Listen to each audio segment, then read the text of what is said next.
everyone, Angie Hong from the East Metro Water Resource Education Program, and normally I take you out to exciting destinations where we go hiking or paddleboarding, but today I thought I'd give you a tour of the garden. So I put on my fancy garden hat, I put on my fancy garden dress, and we are going to talk about some of the native plants that grow here.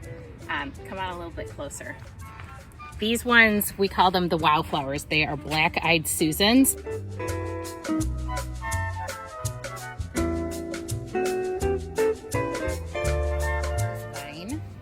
That's creeping over the arbor is called a virgin's bower, and this is one that pollinators just love. It's like a pollinator superpower food.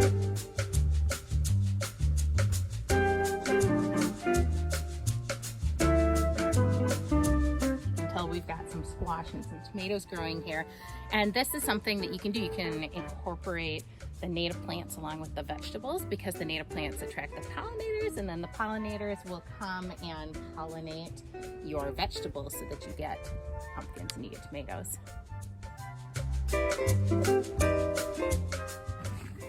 These are called Pieweed, and as you can tell, there's a whole bunch of different kinds of bees buzzing around on them, so that's fun. And they also are ones that grow really tall, so they're not good to have in the front of your garden, but they're good for areas like along the fence.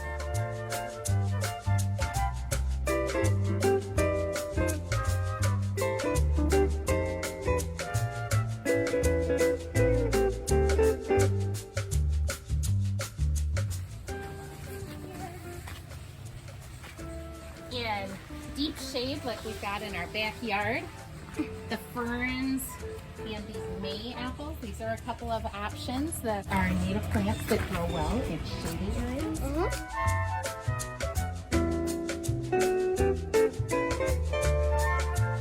Or wild petunia.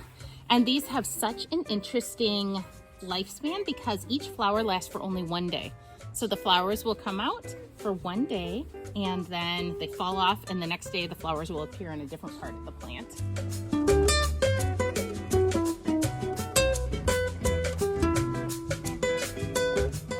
Purple cone flower, people also call it echinacea, and it can be used to make a tea that is supposed to boost your immune system. They're called Jack in the Pulpit. If you squat down, you can see right now they've got a green seed pod that will eventually turn red. It will be like a bright red seed pod. These ones like to grow in damp soil.